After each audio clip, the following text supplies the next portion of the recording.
On parle beaucoup des profils qui manipulent, de ces organisations qui sont pas très saines à l'intérieur. Il y a beaucoup de personnes qui disent il faut, je dois. Donc il y a beaucoup d'anonymat et d'injonctions. Et puis moi.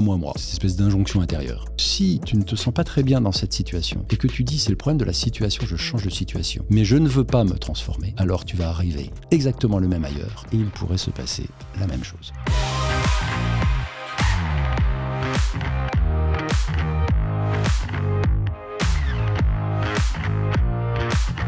François Daniel Mijon, bonjour. Bonjour Jonathan. Bienvenue chez Lueur, je suis très heureux de vous recevoir aujourd'hui. Alors pour vous présenter en quelques mots, vous êtes polytechnicien, ingénieur des ponts et chaussées. Vous avez commencé votre carrière à la Banque mondiale et au ministère de l'équipement, avant de choisir le conseil. Et puis vous créez il y a quelques années le cabinet Thomas More Partners, dont on va un peu plus parler aujourd'hui, pour catalyser le leadership authentique des dirigeants. Ici, à la table des Lueurs, on accueille beaucoup de témoins, des personnalités, des anonymes, sur la thématique quand même de l'explosion, d'après quoi en cours, de la quête de sens, de l'équilibre de vie. Et j'avais un petit peu envie, caricaturalement, de vous poser cette question. Quand on explose, quand on trouve pas le sens, à qui la faute ? Est-ce que ça serait pas la faute des entreprises dans lesquelles on travaille ? Est-ce que ça serait pas la faute de nos boss, de nos leaders ? Alors on a une petite habitude chez Lueur pour mieux connaître nos invités, par derrière le CV d'une certaine manière. J'ai disposé sur la table juste devant vous 3 petites fiches avec des débuts de phrases. Et je vous propose de les prendre une par une, de lire à haute voix le début de la phrase et de la compléter. Dans ma vie et ma recherche d'équilibre, à 2 heures du mat, la question qui m'empêche souvent de dormir, c'est comment faire plus de bien. On peut faire l'exercice avec une deuxième fiche. La question que les dirigeants me posent le plus, leur plus gros défi, c'est l'équilibre, la qualité de la présence. Comment faire en sorte que ce qu'ils portent en eux, leur talent, leur potentiel, puissent finalement servir au plus grand nombre. Et une 3e fiche pour terminer.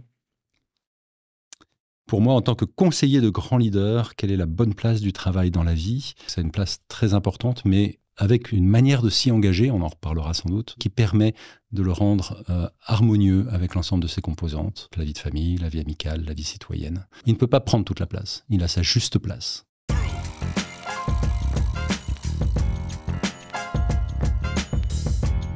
J'ai lu un petit peu quelques écrits sur vous et je me suis rendu compte que vous utilisez souvent une formule qui sonne bien, mais qui m'interroge, qui m'interpelle un petit peu. Vous parlez de l'importance de déployer une vocation plutôt qu'une prétention personnelle. Est-ce que vous pourriez m'expliquer un peu ce que vous entendez par là ? Oui, on a en nous deux dynamismes fondamentaux pour aller vers l'autre, en fait. Il y a cette vocation. Un dynamisme vocationnel, typiquement, c'est d'abord une posture d'écoute, d'accueil de l'autre, d'interpellation. Je vais me laisser interpeller par l'autre qui va, quelque part, venir chercher en moi le meilleur. Et puis ma vocation, je vais lui mettre à disposition ce que j'ai pour lui, parce qu'il en a besoin ici et maintenant. Et puis, le dynamisme de prétention, qui lui part de moi, en fait. J'ai vraiment quelque chose à t'apporter. Tu sais, Jonathan, il faudrait que tu commences à m'écouter. Non, attends, écoute, c'est vraiment important, tu vois. Et là, voilà, c'est une protubérance, en fait. Alors, c'est peut-être pas si mal que ça, mais en tout cas, ça commence par moi, ça finit par moi. Et puis, ça peut prendre l'autre, peut-être en otage, dans une transaction, en tout cas. Évidemment, on sent bien que ces 2 dynamismes vont nous emmener à des endroits qui sont très, très différents. Aujourd'hui, dans les dirigeants que vous accompagnez, vous diriez quelle est la part d'entre eux qui sont plus dans une logique de prétention et d'autres plus dans une logique de vocation, alors ? Alors, le point qu'il faut avoir en tête, en fait, c'est qu'on a ces 2 dynamismes en nous. On va pas faire, il n'y a pas ceux qui font vocation et ceux qui font prétention. À chaque instant, j'ai une prétention et une vocation. Donc l'enjeu, c'est au fur et à mesure de ma maturité personnelle, c'est d'intégrer ma prétention pour le mettre au service de ma vocation. La prétention, c'est un bon moteur, c'est un mauvais maître. La vocation, c'est le pilote.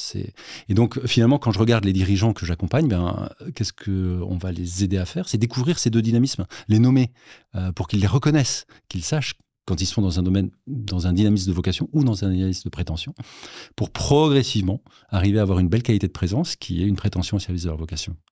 On entend plein de personnes dire on est tous leaders dans l'âme, vous pouvez tous être le leader de votre vie.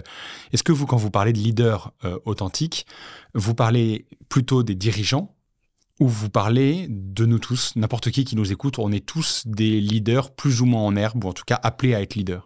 Pour moi, le leadership, il est chez tout le monde. Un leader authentique, c'est 3 critères. Il se laisse dépasser par quelque chose de plus grand. Il n'est pas à la recherche de ses propres objectifs, mais il sert quelque chose qui le dépasse. Une cause, la raison d'être de son entreprise, etc. Il ne se fait pas la mesure de ce qu'il cherche à servir.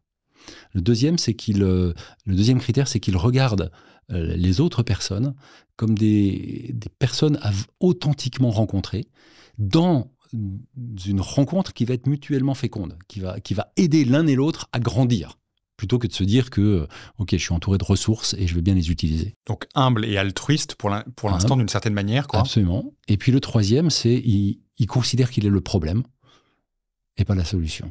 C'est-à-dire qu'il rentre dans la situation en ayant cette prédisposition à changer, cette prédisposition à grandir, plutôt que de s'imposer et puis d'imposer à tout le monde sa manière de voir, la manière dont il a les choses, ses talents, son mauvais caractère, etc. Et puis de dire, écoutez, vous faites avec. Non, au contraire, il doit se mettre sur un chemin de transformation personnelle qui est le seul chemin. L'authenticité, c'est jamais quelque chose sur lequel on va dire check. L'authenticité, c'est un horizon. Et plus je cherche à être authentique, plus je me rends compte du chemin que j'ai à parcourir. Et donc, c'est vraiment cette troisième dimension qui est ce désir de grandir pour faire grandir.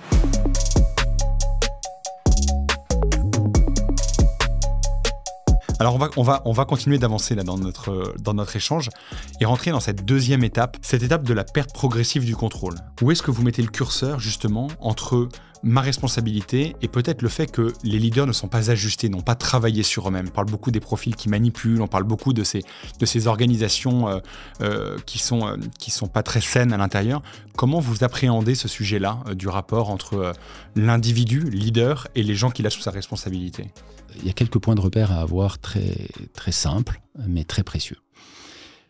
On a tous dans notre vie bénéficié de ce qu'on appelle un moment ressource. Alors ça, c'est un point c'est une expérience très, très importante. L'expérience ressource, c'est un moment au cours duquel une personne a su me regarder de manière bien particulière. Elle a fait 3 choses. Elle m'a accueilli sans aucune condition.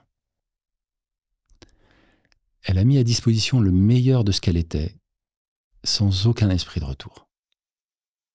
Et elle m'a laissé totalement libre. Elle a respecté ma liberté. À un point tel, avec une gratuité telle, avec une inconditionnalité telle, que j'ai été profondément touché. Et elle m'a permis, à ce moment-là, de dire « je ». Il est bon que je sois. Parce qu'elle m'a regardé comme ce que je suis, une personne qu'il est bon. Comme un moment où on n'est pas jugé, en fait. On est sans aucun jugement. Et aimé. On se sent aimé et on n'est pas jugé. On se sent profondément aimé, tel que nous sommes. Accueilli, servi, laissé libre. Vous pensez qu'on a tous vécu ce moment ressource ? C'est la grande joie de notre expérience. Ça fait 10 ans désormais que je dissémine ce leadership authentique. C'est une expérience centrale pour notre authenticité parce que c'est l'enracinement de notre authenticité. Et la bonne nouvelle, c'est qu'aujourd'hui, il y a plus de 6000 personnes qui en ont bénéficié. Et à chaque fois, ces 6000 personnes ont trouvé un moment ressource. Ce qui peut se passer, c'est que d'abord, le rapport au moment ressource est différent. Certaines personnes sont un peu impressionnées, commencent par se dire est-ce que je l'ai vraiment vécu, etc. Donc parfois il faut un petit peu de temps, une conversation, et puis on trouve un moment, et puis après on s'aperçoit que c'est pas tout à fait celui-ci, etc. Parfois il nous faut quelques conversations pour y arriver. En tout cas, la bonne nouvelle, c'est que les personnes que l'on croise, alors on n'est pas dans le secteur thérapeutique, donc il y a peut-être des endroits où il y a bien d'autres conséquences. Mais en tout cas, les personnes comme vous et moi que nous croisons, elles ont un moment ressource. La seule chose, c'est qu'elles ne se sont pas aperçues qu'il était ressource. Souvent, les personnes nous disent « Waouh, ça me fait penser à ce truc-là, mais c'est énorme !» Ça peut être, par exemple, ça peut être notre grand-mère, ça peut être notre voisin. Ça peut être une grand-mère, un voisin, des gens très... quelqu'un dans le métro. Enfin, il y a des moments plus ou moins spectaculaires. Mais ils ont tous les 3 critères que je viens d'évoquer et ils nous ont tous touchés. Et il sert à quoi ce moment ressource ? Ce moment ressource, lorsque je vais l'actualiser, c'est-à-dire que quand je vais ici et maintenant faire comme si je le revivais, en commençant par me réimmerger dans la situation. Si c'était une discussion avec mon père sur le bord de la plage, je vais commencer par réécouter le bruit de la mer, Voilà. Je vais sentir le sable dans les pieds, etc. Je vais vraiment réactualiser mes sens. Et puis je vais me replonger dans cette expérience. Je vais me sentir accueilli à nouveau. Je vais sentir et je vais recevoir ce qui m'a été offert à ce moment-là. Et puis je vais goûter cette liberté intérieure. Et ça va redéclencher un déclic intérieur qui me réaligne à tête, cœur, corps et me permet de revenir dans l'instant présent. Revenir dans l'instant présent grâce à ce moment ressource, ce truc, c'est pas pour le galvauder, mais ce petit truc qui est un moyen presque mémotechnique, une fois qu'on l'a remémoré, il nous sert à quoi dans la vie de tous les jours? En quoi pour vous c'est un conseil qui peut être donné à chacun et aider chacun? En fait, ce qu'on disait tout à l'heure, c'est que la situation nous échappe subrepticement. Le début d'une situation qui m'échappe, c'est quand je suis moi-même absent à la situation. Quand je vis à l'extérieur de moi-même. Quand je ne suis pas vraiment là, quand je dis pas je, quand je suis pas là, François Daniel, en train d'assumer les paroles que je suis en train de dire, parce que je m'occupe, parce que je m'emballe, parce que j'ai un truc à faire, parce que machin, et puis parce que je suis en retard, et puis parce que je suis pas à ma vie. Je suis en train d'être préoccupé, je suis dans ma tête, je suis dans le passé, je suis dans le futur, mais là, l'instant présent d'ailleurs, je suis en train de paf, et je me fais bousculer par une bagnole, et puis je suis pas dans le présent, je suis pas dans ma vie, et là, ça commence à m'échapper. Et puis, ah ouais, mais j'ai ce truc à faire, mon patron, il est insupportable. Etc. Attends, tranquille. Revis donc ce moment ressource, repose-toi intérieurement sur cette capacité à dire « je ». Maintenant, qu'est-ce qui se passe? Et rien que cette expérience-là, en fait, est déjà, en général, une manière de réduire le stress, une manière de se ressaisir, de se recueillir au sens de se rassembler en tant que personne pour se dire « bon, par où on commence ?» Et là, on va découvrir que ce patron, très bien, il a peut-être été... Ces mots ont dépassé sa pensée. Il était un peu inquiet, parce qu'il avait un autre truc qui s'était mal passé, mais ça n'a rien à voir avec moi, en fait. Il est préoccupé pour ce soir, mais en fait, on a encore une journée, et je peux peut-être lui glisser un SMS et lui dire, écoute, je crois que ça va bien se passer, ce soir, il y a 2-3 petites choses qu'il faut que je fasse, mais promis, à 8h30, je m'en occupe, et à 9h, on est ensemble. Ça va bien se passer. Et je reprends en main la responsabilité de mes gestes, la responsabilité de la situation dans laquelle je suis. Et ça, c'est fondamental.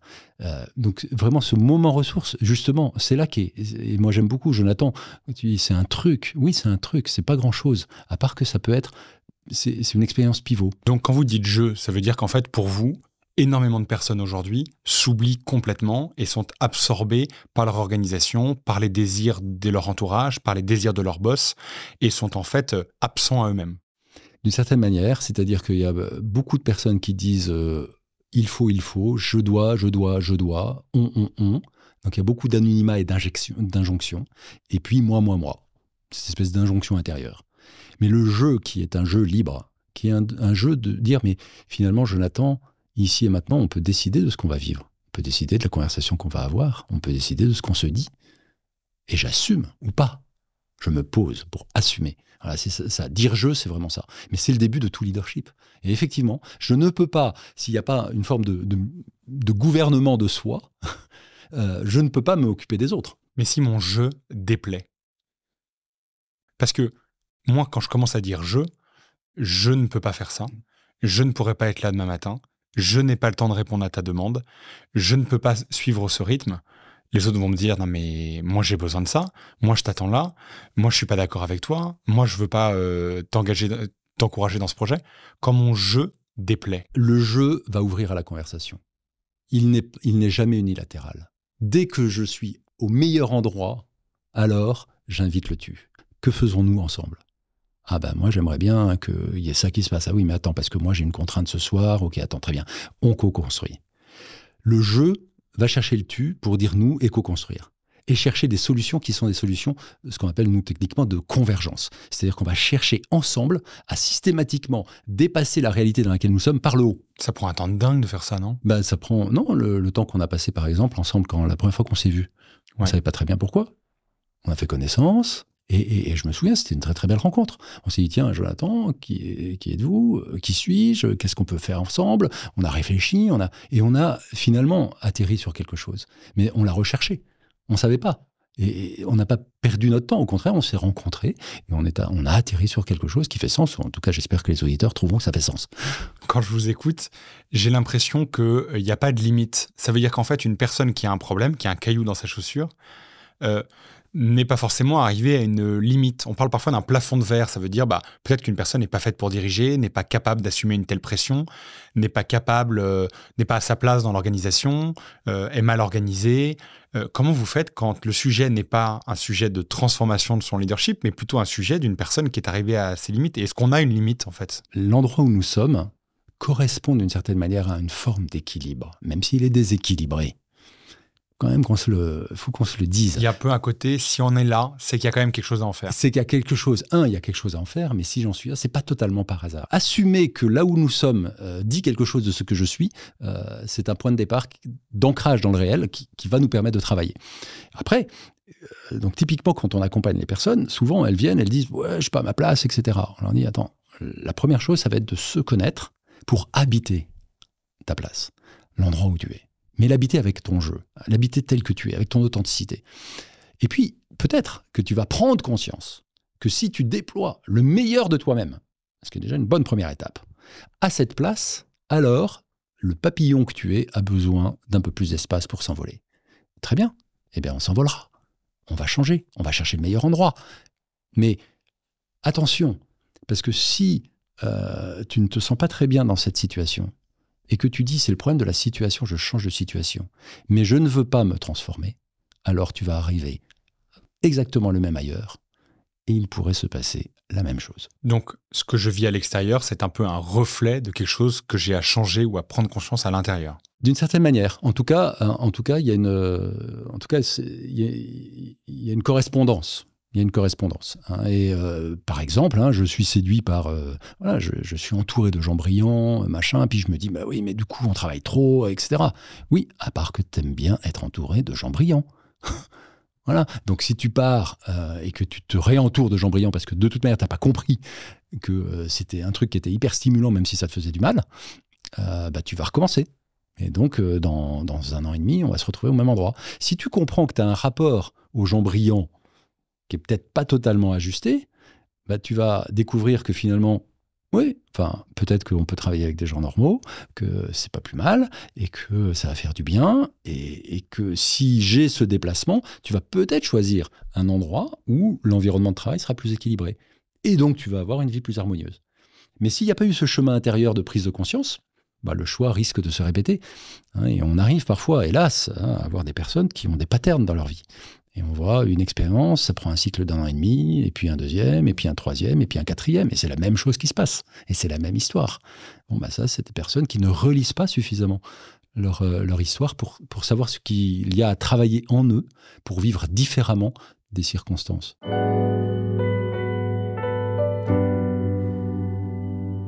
J'aimerais qu'on rentre dans une 3e étape qui sera finalement une étape de réflexion et de solution. Est-ce que vous pourriez nous donner 3 conseils très pratiques pour se sentir un peu libre quand on bosse dans une grosse boîte, quand on bosse dans une start-up, quand on bosse dans une asso, en tout cas dans une organisation qui nous demande beaucoup? Peut-on être libre intérieurement malgré la pression et le rythme extérieur? La réponse à cette question est oui, on peut être libre, on peut toujours être libre. Encore faut-il le choisir et comprendre ce qui nous conditionne et nous empêche de l'être. Donc c'est se connaître. Premièrement, ce moment ressource que j'évoquais, qui va me permettre d'être présent et en conscience à chaque instant pour pouvoir dire je. La deuxième chose à connaître de soi, c'est sa vocation professionnelle. On a parlé tout à l'heure de vocation et de prétention. Comme une raison d'être d'entreprise pour nous-mêmes, quoi. Voilà, c'est notre raison d'être perso. Comment on travaille sa vocation? On prend un coach, on prend un psy, quand on n'a pas les moyens de le faire, quand on n'en connaît pas. C'est quoi le premier pas à faire, en fait? Alors, le premier pas, il y a Thomas More Academia, qui est une association qui permet de suivre des cycles. On mettra le lien dans la description pour les personnes que ça intéresse. Voilà, c'est vraiment une association à but non lucratif pour les particuliers, pour qui veulent travailler leur leadership et qui aujourd'hui n'auraient pas d'organisation qui investirait sur leur leadership. Donc il y a Thomas More Academia pour y découvrir notre moment ressource, notre vocation professionnelle, notre manière d'être à l'autre pour être dans cette belle rencontre qui crée du plus, et puis notre prétention qui nous joue des tours. Voilà, donc vraiment commencer par se connaître. Parce que si je me connais, alors je vais pouvoir, face à la pression de l'entreprise, face aux injonctions de mes patrons, je vais pouvoir présenter mon visage. Donc on peut tous être libre dans notre boîte, c'est plutôt une question de circonstances et de connaissance de nous-mêmes dans ces circonstances, dans le contexte de notre boîte, quoi. La réponse est oui, et d'ailleurs il y a des très très beaux exemples et des très très beaux témoignages, Étienne Soum, Viktor Frankl, enfin de personnes qui se sont battues pour la liberté dans des conditions extrêmement difficiles, bien plus difficiles qu'une entreprise. Donc ça c'est le premier chemin. Néanmoins, ça n'exonère pas le dirigeant de sa responsabilité pour créer les conditions de cette liberté. Évidemment qu'en tant que dirigeant, je peux forcer, souhaiter être hyper transactionnel, hyper instrumentalisant, créer des conditions dans lesquelles je ne laisse pas respirer les personnes qui sont autour de moi. Je rentre dans des mécanismes pervers, en fait, où je piétine les personnes. Donc évidemment, mais quand bien même une personne rentrerait dans ce délire, si je soigne ma propre intériorité et la connaissance de moi-même, j'arrive à résister. Ou à fuir parfois. Parfois, il faut partir. Parfois, c'est partir. Tout à fait. Résister au sens en tirer des conséquences que j'assume, et le cas échéant, je pars. Nous, on rencontre beaucoup de personnes qui et en général, les contextes un peu pervers, créent des conditions de chantage affectif. Les personnes savent faire pour vous laisser juste la tête au-dessus de l'eau, mais voilà, juste ce qu'il faut pour que vous soyez pas libre, mais que vous vous rendiez pas compte. Bon, si on détecte ce genre de personnes, il faut s'éloigner très vite. Vous en rencontrez dans les gens que vous accompagnez? Moi, j'en ai pas rencontré dans les gens que j'accompagnais. Si, une fois, dans une personne qui ressentait une angoisse profonde à l'idée de vivre son moment ressource. Donc, et donc ça dépassait le cadre de nos services. Il y avait quelque chose à faire, parce que le lieu où elle aurait dû être en paix profonde était un lieu d'angoisse pour elle. Mais c'est rare, c'est rarissime. La plupart des personnes, en fait, ce qui se passe, c'est que quand je rentre dans un mécanisme instrumentalisant, à ce moment-là, j'ai l'impression que je ne peux pas faire autrement. Donc je vais devenir très violent vis-à-vis de vous, limite peut-être potentiellement harcelant, etc. Mais j'ai l'impression que c'est de votre faute, j'ai l'impression que je suis moi-même dans un contexte dans lequel je n'arrive plus à être libre, et donc du coup je répercute ce que je prends comme étant finalement une prison intérieure, et je vous la jette dessus. Et donc c'est un mécanisme qui est assez terrible et qui se propage comme ça.